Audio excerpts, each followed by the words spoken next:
An explosive night in Russia. Taganrog, Voronezh, and Tuapse were targeted by drones and missiles. Good morning, as they say. The Kremlin's new trap, they're trying to drag Russians into the war again. Putin has allowed participants in the war against Ukraine and their families to not pay overdue debts.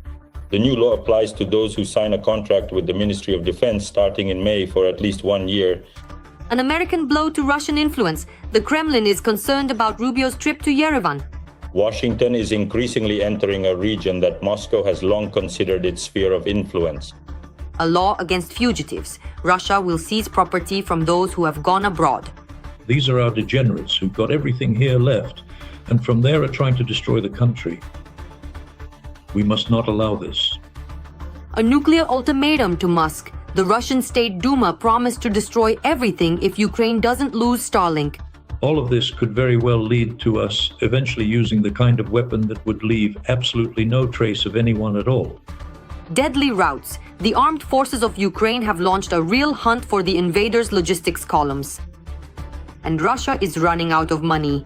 The State Duma is panicking over an empty treasury. What are we going to do about the federal budget deficit? Last year we had over 5 trillion, and now it's nearly another 5 trillion. So in total, it's already about 11 trillion. What are we going to do about this? These and other topics right now. Hello, I'm Volodymyr Rabchyn, and this is Ukraine Today. Please subscribe, give us a like, and let's move on to the news. Let's start with the Ukrainian strikes. Drones attacked a number of enemy targets on the territory of the terrorist state, as well as in temporarily occupied Crimea. Military and energy facilities in Tuapse, Taganrog, Voronezh, Sevastopol, and Simferopol were hit. Moscow and Minsk are setting the stage for strikes from Belarusian territory on logistics and strategically important sites in Ukraine. This is reported by the Institute for the Study of War. According to American analysts, this is exactly why the occupiers fabricated a story about an alleged attempt by 100 Ukrainian drones to break into Belarus. According to the publication, the M06 highway, Kyiv-Chop, key supply routes, and the railway could be targeted. Meanwhile, the first 500 targets on the territory of Belarus have been identified. This was announced by the commander of the AFU Unmanned Systems Forces, Robert Brovdy, call sign Magyar. He warned self-proclaimed President Lukashenko against participating in the war against Ukraine. Over the past day, the Russian army has lost at least 1,000 invaders killed and wounded. Thus, since the start of the full-scale invasion, that's already 1,358,950 occupiers. In addition, over the last 24 hours, Ukraine's defense forces destroyed 1 Russian tank, 3 armored fighting vehicles, 39 artillery systems, and dozens of other pieces of Russian military equipment. The Kremlin is once again driving Russians into the meat grinder of war. Putin needs those who will replace the more than 1 million already dead and maimed. Next, about Russian mobilization methods and those who may soon encounter Ukrainian drones. Lack of visible success on the battlefield, the evaporation of the Anchorage spirit. Putin is backed into a corner, and he can break out of it quickly, if only briefly, through mobilization, when a lot of new blood will be poured into the Russian army all at once. He can call up several 100,000 people, up to 500,000. This could well, it's honestly hard to say exactly how this mass of people will be distributed, but apparently about 1/3 or maybe even 40% will be sent to the active army in order to replenish those units and formations that are not fully staffed. That's true. This will seriously strengthen the military potential of the Russian Federation. The Kremlin is resisting voicing this unpopular method as much as it can, but the supply of convicts in Russian colonies is melting away, and huge sign-on bonuses of hundreds of thousands of rubles in 2026 are already attracting few people. Even the Z community is forced to admit outright scum are ending up in the army. Those who are just brought in, all sorts of gypsies, these black recruiters, they collect alcoholics, people with cerebral palsy, people with disabilities, and they just hand them over like unwanted goods. Like slaves. Like slaves. They get money for it. Then the cards that are issued to these people are taken away. The guys send me videos saying, Nastya, here's some reinforcements for us. No fingers. And how is he going to shoot? Mobilization, although unofficial, is happening in Russia, especially since under the new legislation, this process is year-round. So far, the authorities have turned on the repressive machine wherever they could, forcing people to supposedly voluntarily sign a contract. This year, for the first time, we're recording more than 100 calls a day to our hotline. That is, if we talk about the profile, I can just list the new categories, those people who haven't contacted us before. I would say that first and foremost, it's students, and by the way, female students, because the trend of the last, probably 5 or 6 months is that these students have also started to be forced and in every way encouraged to sign a contract. In some universities, they call it alternative service. Although it's very strange to see the words alternative service and contract next to each other in one sentence, but nevertheless, this is also how they try to deceive people. And they're pushing these students to sign a contract. As of today, we've recorded such reports from more than 50 regions. So it's actually almost the entire country. Besides, resourceful officials are skillfully brainwashing people. We're seeing more and more cases where people are being tricked into signing a contract. For instance, a recent trend is that people receive ads for contract service on the state services portal, where it's called some kind of alternative service, right? But in fact, if people sign a contract, they turn into, serfs of the Ministry of Defense. It doesn't matter what you were promised when signing the contract. Maybe you were promised that you'd be a driver in the Rostov region, but as soon as you sign that document, you can be sent anywhere and assigned whatever they want to assign you. So don't do it under any circumstances. Meanwhile, the Kremlin is preparing. The publication Verstka notes a growing interest in mobilization orders, which may also indicate the scale of the Russian Defense Ministry's plans. According to Yandex's WordStat service in April, Russians searched for information about mobilization orders 45,764 times. That's 4 times more often than a year ago. Google Trends shows a similar increase. Among the popular queries is the question, what to do if a mobilization order has been pasted in? A mobilization order is a document that is pasted into a military ID. It obliges a person to report to an assembly point immediately after mobilization is announced without an additional summons. So essentially, it's a pre-issued ticket to war. Formally, anyone who is in the reserves is eligible to receive it. Everyone got summons. In short, they received mobilization orders. And they said, and of course they were recruited for contract service. They said there would supposedly be a mobilization, right? So it's better to sign a contract right away. Well, there are rumors that there won't be a mobilization for now. But in case of war, a declaration of war and mobilization, I'm obliged to arrive at a certain place within 2 hours. Hi everyone! I'm a medic from Samara and I received a summons from the military enlistment office to clarify my data and military specialty, since we all know that medics are subject to military service. They really do clarify the data, ask if anything has changed or not, and accordingly what's happening now. Now they're issuing this kind of slip, a pink one. It's called a mobilization order. So now, as far as I know, it's being issued to everyone, practically to medics and guys who are also getting summons now and are in the reserves. Furthermore, human rights activists are already recording cases where, after visiting the recruitment office, Russians of draft age are banned from leaving the country. Naturally, it would be no trouble for the Russian authorities to close all borders in an instant.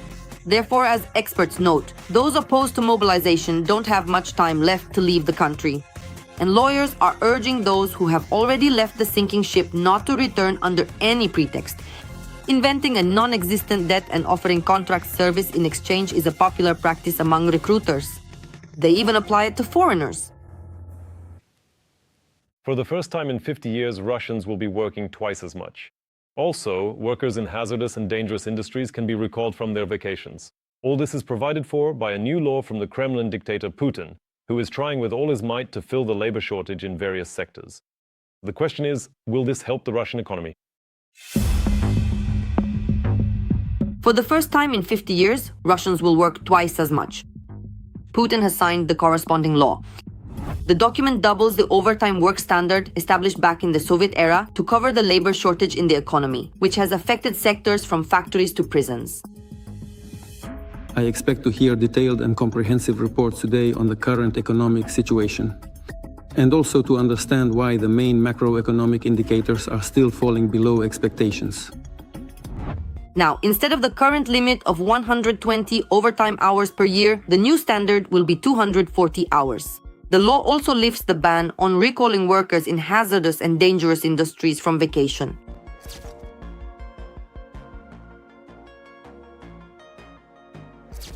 Accordingly, why are Putin and the Russian leadership moving to increase this production quota? Because there are real problems with people, there aren't enough people, so they will demand more. The pay remains the same while the demands increase. It is stated that thanks to overtime hours, it will be possible to offset 48.8 thousand additional jobs and increase the competitiveness of Russian companies on the global market. Officially, Russia likes, and Putin likes to repeat this, that there is low unemployment there. But in fact, why is unemployment low? Because there are no applications to the employment centers, plus more and more employees. Some are put on three-quarter time, some on half-time, and some are sent on unpaid leave. So it turns out that the actual number of working units is becoming smaller and smaller. Currently, according to Bloomberg Economics estimates, Russia is short 1.5 million workers, which is comparable to the population of cities like Yekaterinburg or Novosibirsk. Overall, for January and February, GDP decreased by 1.8%. Manufacturing sectors and industrial production as a whole ended up in the red, as well as such an important, systemically significant area as construction. Yes, among the reasons for the negative dynamics, specialists note calendar, weather, and so-called seasonal factors. Well, as I already said at the last meeting, we know this well. In January of this year, there were 2 fewer working days than last year, and in February, 1 fewer working day. The bill to increase working hours was initiated by the Russian Union of Industrialists and Entrepreneurs. According to their estimates, by the end of the decade, the labor shortage in the country will reach 3 million people. It is high time to subscribe to the channel, like this video, and share it. Please do it right now. Thank you and glory to Ukraine. The hot phase of the Russian war in Ukraine could end by November 2026. President Volodymyr Zelensky said this during a meeting with the Servant of the People faction, reports MP Olha Vasilevska-Smagliuk. What factors must come together for this to become possible? What if this does not happen? All the details are in the report. The hot phase of the war could end as early as this year. President of Ukraine Volodymyr Zelensky held a closed meeting with the Servant of the People faction where they discussed several critically important topics at once: the front, peace negotiations, security guarantees, Ukraine's EU membership, and the country's future after the war. The president noted that the possibility of ending the hot phase by November is being considered, provided that security guarantees are given. Right now we have advantages on the front that can be utilized. The main goal is to prevent the Russian Federation from deceiving us and starting new hostilities, a new offensive, after a short break. Kiev understands perfectly well that any pause without real security guarantees could turn into just a breather for the Kremlin before a new strike. That is why Bankova is now betting not only on the situation at the front but also on the future architecture of negotiations. Europe is already starting to look for someone who can speak with Moscow on behalf of the entire continent. Finnish President Alexander Stubb has already declared his readiness to become a representative of Europeans in possible negotiations with the Russian Federation. He understands what Russia is. He is quite successful as a negotiator, even in the context of someone like Trump. Not everyone manages to communicate with him as an equal, but Stubb succeeded in doing so. I really like Stubb's logic because it is actually not new, but it has not been implemented before. That is, you need to talk to Russia when the guns are silent, and for the guns to be silent, consequently, Russia must be forced into negotiations. Among the possible candidates mentioned are the head of the European Council, Antonio Costa, former president of Finland, Sauli Niinistö, former head of the European Commission, Jean-Claude Juncker, as well as Angela Merkel, Kaja Kallas, and former Italian Prime Minister Mario Draghi.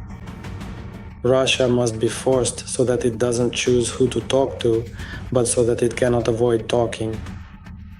And not just words for words and that's it. No. Talking in order to enter a constructive plane and move towards peace rather than just treading water.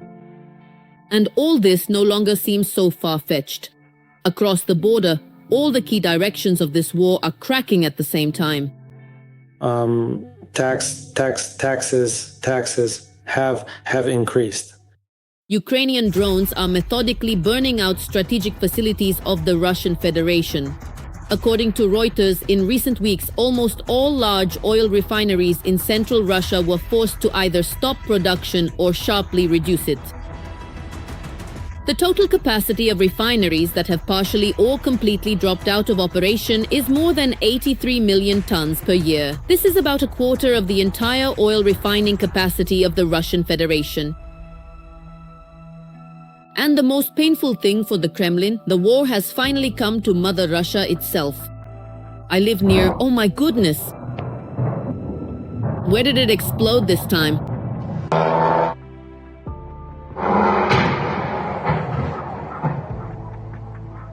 I didn't think it would affect our city of Zelenograd. We're like being bombed. To places where until recently they were sure that it wouldn't affect them. Now Ukrainian drones fly up to 2,000 kilometers, and alarms, explosions and fires are becoming a new reality for the Russian rear. And at the same time, the Russian offensive is getting bogged down more and more. We have completely exhausted, or are very nearly on the verge of exhausting, all of our available offensive potential at this point. Ukraine has managed to stabilize the front. On the front, our positions have become stronger thanks to the courage of our people, thanks to drones, various technological solutions, as well as mid-range strikes and our long-range sanctions. We managed to stabilize the front. It's not easy. We are actively defending. This year, our results are better than before.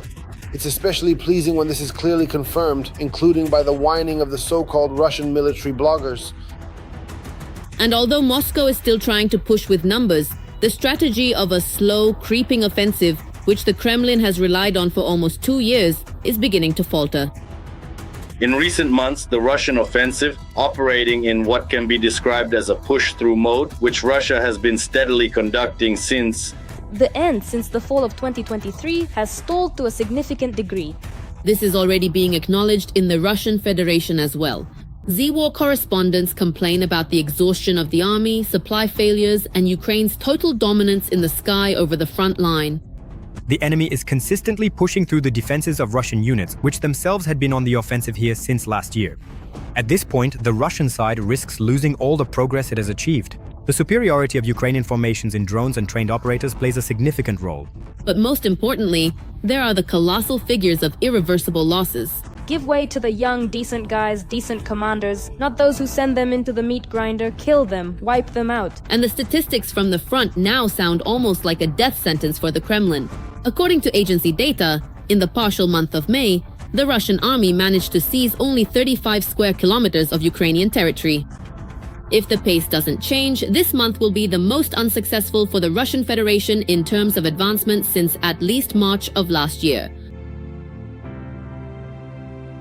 Over the past week, from May 18th to 24th, the Russian military seized 12 kilometers. A week before that, Russia lost 2 kilometers of territory, and 2 weeks before that, it occupied 18 and 19 square kilometers, respectively. But we shouldn't forget, when an empire begins to feel its own defeat, it becomes especially dangerous.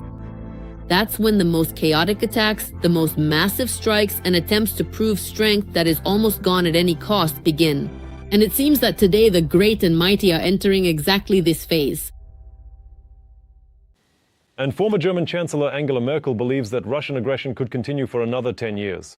She expressed hope that in 10 years the war in Ukraine will end and the state will become independent, free and sovereign. If anyone has access to Ms. Merkel, please tell her that Ukraine is already sovereign and independent. Russian terror. The occupiers attacked Odessa with drones. Cars and civilian infrastructure are on fire in the city. There are wounded, including a child. The SBU detained a cleric of the UOCMP, the Ukrainian Orthodox Church of the Moscow Patriarchate, who was directing Iskanders at Odessa. At the direction of the occupiers, the so-called priest went around the city to mark the geolocations of potential targets on Google Maps. In March of 2024, based on his coordinates, the Russian Federation twice struck a recreational zone with missiles. During searches, evidence of treason was found on the detainee. He is currently in custody. The man faces life imprisonment. The occupiers also attacked the Dnipropetrovsk region, Chernihiv, and the Chernihiv region. Private houses and civilian enterprises were damaged. At least 6 people were injured. In the Chernihiv region, one of the Russian Shaheds exploded a few meters away from a local farmer who was working in a field. The man miraculously escaped injury. As you can see, it's a completely non-military target, which naturally didn't stop the occupiers. About 7,000 military personnel and between 10 and 20,000 civilians are currently in Russian captivity. This was reported by the deputy head of the Verkhovna Rada of Ukraine, Olena Kondratyuk. More than 95% of prisoners of war are subjected to torture and ill treatment. This is confirmed by reports from the United Nations Human Rights Monitoring Mission and data from the Ombudsman. Among the most notorious Russian crimes is the terrorist attack in Olenivka. Over the entire period, just over 9,000 Ukrainians have been returned home, mostly military. The occupiers are committing ethnocide in the temporarily occupied territories of Ukraine. This is reported by the GUR. Russians are settling controlled cities and villages with people from the Russian Federation, as well as citizens of Central Asia, the Caucasus, and Africa. To do this, they use resettlement programs, preferential mortgages, land distribution, and the mass deployment of Russian officials to occupation administrations. Such actions are part of a policy to displace the local population and change the ethno-national composition of the regions. Half of the countries have withdrawn from the Czech initiative to purchase artillery shells for Ukraine. This was announced by the President of the Czech Republic, Petr Pavel. According to him, the number of project participants has decreased from 18 to 9. He admitted that the initiative is still working, but replacing it in the event of a final collapse would be extremely difficult. At the same time, Ukraine is participating in the development of the European anti-missile system Freya, which is already being called an alternative to Patriot. More on this project next, as well as the development of the Middle Strike Direction and Ukrainian ballistics. The Ukrainian Patriot is already ready. While the United States counts missiles for that very Patriot, Ukraine is already making its own alternative. Cheaper, faster, and together with Europe. It's called Freya. She is the goddess of beauty, love, and war in Norse mythology. It's a pan-European ballistic shield. Ukraine is gradually turning not only into a country that asks for air defense, but also into a country that is starting to create it. While Patriot remains in short supply even for allies, the Ukrainian company Firepoint is already working on its own anti-ballistic project. Several leading European companies have already joined this initiative. The main task of the project is to create a system that can shoot down ballistic missiles more cheaply and quickly. Judging by the statements of official Firepoint representatives, the issue of collaboration is being considered, that is cooperation with leading manufacturers of these interception means. And this is primarily France and Italy when it comes to European partners. Accordingly, the experience of the French and Italian sides will be taken into account during the development phase. Patriot remains one of the most effective systems against Russian ballistics, but there are few of them and they don't cover all directions. But the key problem is inefficiency. The United States has faced a shortage of missiles even for the needs of the United States Army, not to mention replenishing the arsenals of strategic partners outside the NATO bloc. At the moment, Patriot is the most versatile anti-aircraft missile system, which is capable of destroying aeroballistic targets at a distance of up to 150 kilometers. But the main thing is something else.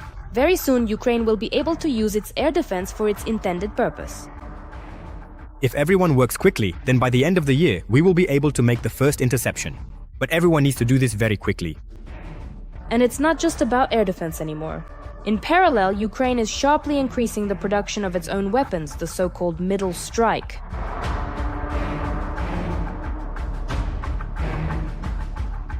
According to Ukrainian media, this year alone the number of contracts for such systems has grown 5-fold. And this is already one of the main priorities of the Ukrainian military-industrial complex.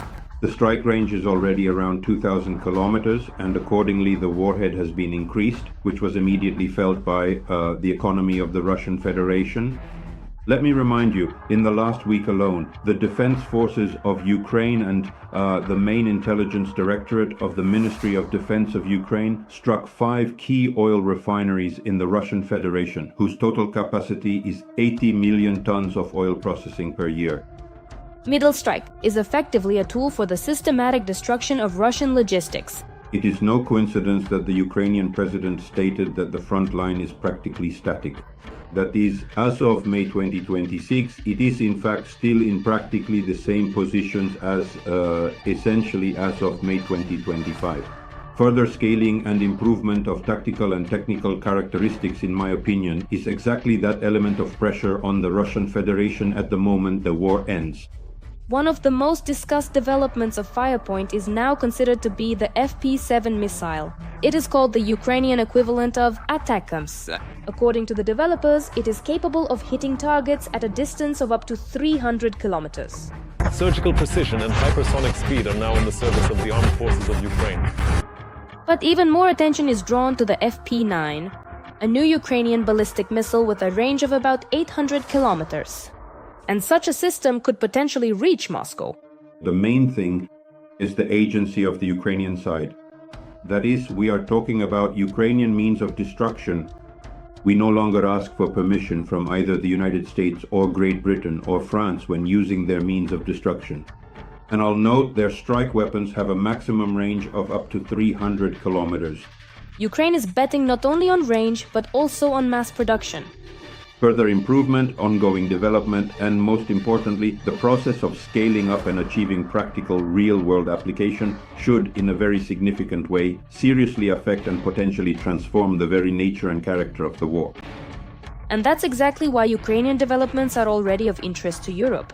This isn't theory, but weapons being tested right in the middle of the war. And gradually, the country is moving from the role of asking for weapons to the role of creating them. Finally, some interesting statistics.